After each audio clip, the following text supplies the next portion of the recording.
Bunyi apa tu aku pula Instagram. Tak apa, kita teruskan dengan kisah kita. Depan ni pun ni ada rumah orang. Jangan lupa subscribe my channel. Bila kita masuk kereta, pastinya start cerita. Jom. Okay, bersama aku lagi. Akulah Mr. Don. Dan hari ini aku nak menceritakan tentang satu cerita di mana segmen yang lama sangat aku dah tak buat, iaitu Sembang Cemar. Tetapi pada hari ini kita akan berborak tentang isu yang sangat viral, sangat menjadi tertanya-tanya pada tahun 2020 ni, dan aku terpanggil untuk membicarakan tentang ini kerana apa? Isunya adalah tentang Isabella Guzman. Isu ni sangat hangat pada tahun 2020 lah, viral kan. Sebab apa tahu? Dia isu ni jadi viral sebab mungkin disebabkan ramai sangat orang tiba-tiba buat pasal Isabella Guzman. Padahal isu ni sendiri dah berlaku agak lama lah, 8 tahun lepas. That's mean pada Ogos 2013. Kisah ini telah berlaku di mana seorang budak perempuan membunuh ibu kandungnya sendiri. Perkara ini berlaku di Colorado, Amerika Syarikat.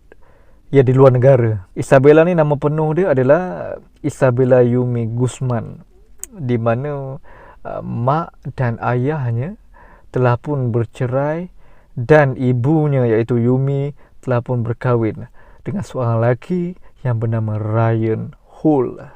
Ya, lelaki ni lelaki barunya.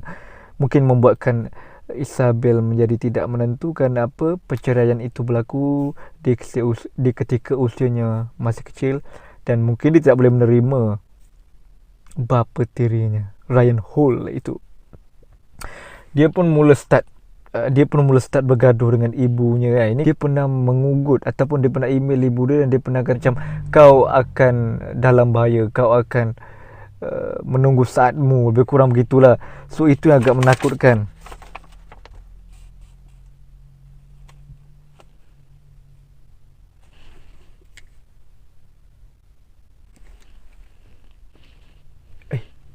Bunyi apa tu aku pula Instagram. Tak apa, kita teruskan dengan kisah kita. Depan ni pun ni ada rumah orang, so tak apa, aku akan terus bercerita. Isabella Guzman ini telah pun membunuh ibunya dengan menikam ibunya di muka ibunya 151 kali. Di mana ketika itu ibunya baru saja pulang daripada kerja, penat dan pergi ke bilik mandi. Kemudian itu Isabella memang dah ready. Dia sudah pun mengambil pisau yang berada di dapur. Pisau yang agak tajam, pisau mak dia ni potong sayur. Dan kemudian itu dia telah pergi ke tingkat atas tempat ibunya mandi dan menendang pintu ibunya itu. Terus menikam sebanyak 79 kali. Ada mengatakan 79 kali dan ada mengatakan 151 kali. Dia menikam muka ibunya. Bayangkan dia menikam muka ibu dia. Dan Ryan Hall mendengar satu bunyi agak kuat. Dia terus ke atas melalui cerita dan melihat bahawa Isabella sudah pun melarikan diri. Dan dia merasa agak curiga. Dia tengok pintu bilik air itu ada keluar darah, berlumuran darah. Mungkin darah muka ibu isterinya yang telah ditikam oleh Isabel. Agak-agak mengerikan. Kemudian itu dia terus menghubungi pihak polis dan mengatakan bahawa isteri telah dibunuh oleh anak kandungnya sendiri. Dan Isabella pun melarikan diri. With breaking news in Aurora this morning, police are now looking for this woman. They're calling her a suspect in a deadly stabbing overnight. A woman was found dead in a home on South Lima Street. This is near Parker in Havana. Eric Lufer is live with the details on the investigation. Eric, what's taking place right now? Dale, when we first got here just after 10 o'clock last night, we talked with police. They said they were waiting on a search warrant before they could go inside. When I got here at 4 o'clock this morning, I did see a few officers coming in and out. So it looks like the investigation has started. I'm going to step out real quickly for you, show you what's happening here. This is the house in question. This White House here, you can see the yellow tape blocking off, and they've also got the road blocked off as well, and you can see several squad cars still in the road here. Let's give you another look at this suspect, Isabella Guzman, 18 years old. Mengikut cerita, Isabella melarikan diri. Kemudian itu dia pergi ke satu tempat macam pasar tani, dan dia berjumpa dengan orang pasar tani tu. Orang pasar tani pun tanya dia, kenapa kau berlari macam ini? kan, kenapa kau lari dalam berlumuran darah ni. Dan Isabella pun mengatakan bahawa dia dirogol. Dia telah dirogol oleh seseorang, dan orang pasar tani itu pun percaya dengan kata-kata Isabella, dengan raut wajah Isabella yang agak yang agak sedih itu kan.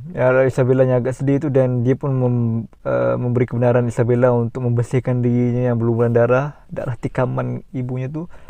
Dan dia mengatakan kepada Isabella, boleh tak saya mengantar awak balik ke rumah? Dan Isabella kata tak nak. Dia terus pergi dan melarikan diri.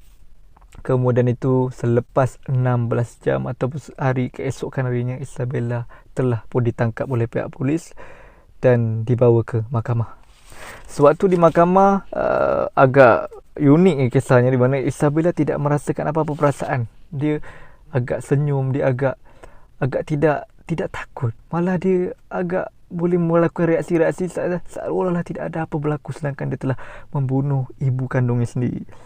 Di mana di mahkamah sendiri telah memutuskan bahawa Isabella tidak dijatuhkan hukuman mati dan bersalah. Kerana apa?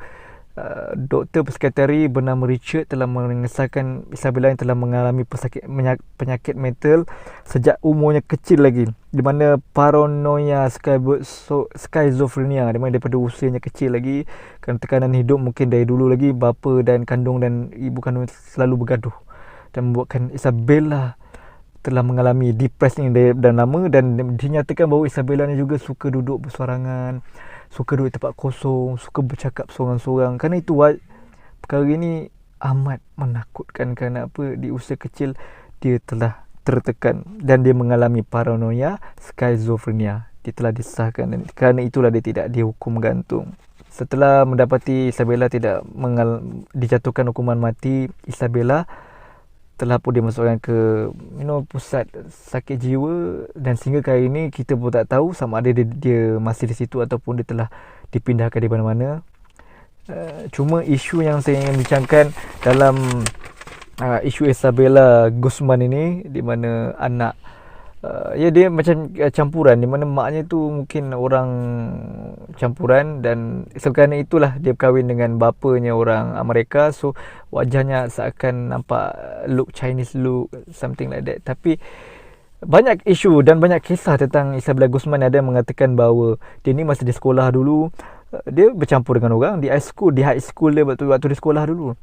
Tetapi ada yang mengatakan bahawa dia ni memang dah depressed dari kecil lagi, kerana mak bapa selalu bergaduh. Kerana itulah mereka bercerai dan ibunya berkahwin dengan Raihul, iaitu bapa tirinya, dan dia juga tidak menyukai dan selalu bergaduh dengan ibunya, sehinggalah dia rasakan bahawa ibu dia ni harus mati, dan sampai menghantar email bahawa email yang berbunyi kau akan sampai harimu, something like that macam tu, kepada ibunya sendiri. Dan ibunya sendiri takut tau. Dan dia mungkin ada yang mengatakan bahawa dia merasakan bahawa ibunya itu bukan ibunya, kerana itulah dia membunuh orang itu, sedangkan orang itu ibunya. Halusinasinya berkata bahawa aku harus membunuh wanita ini kerana aku ingin menyelamatkan dunia.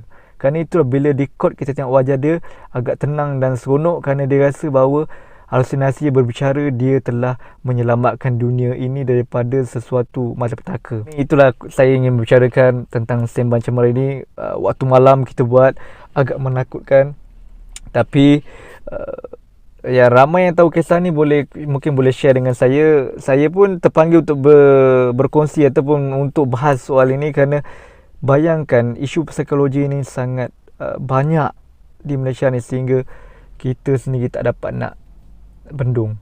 Dan dengan masalah peluang pekerjaan pun dah kurang, masalah macam-macam orang kena buang kerja, masalah-masalah tekanan jiwa yang memang dah ada dulu, hati-hati. Kita kena sentiasa perhatikan anak kita ataupun rakan-rakan kita. Hidup ini kena happy, kena sentiasa menghappykan mereka, mana mereka tidak boleh kesorangan. Okey, jangan lupa subscribe channel saya. Malam ini menakutkan kerana aku buat segmen Cemar Sembang ini waktu malam, dan tadi ada dengar bunyi-bunyi sikit. So siapa yang nak berkongsi tentang isu kisah ini, boleh kongsi di bawah. Jangan lupa subscribe channel, kerana apa? Saya akan sentiasa memberitakan atau memborak-borakkan benda-benda yang lebih menakjubkan. Terima kasih. Bye. Okey, nama aku Don. Jangan lupa subscribe channel. Bila kita masuk kereta, pastinya start cerita. Jom.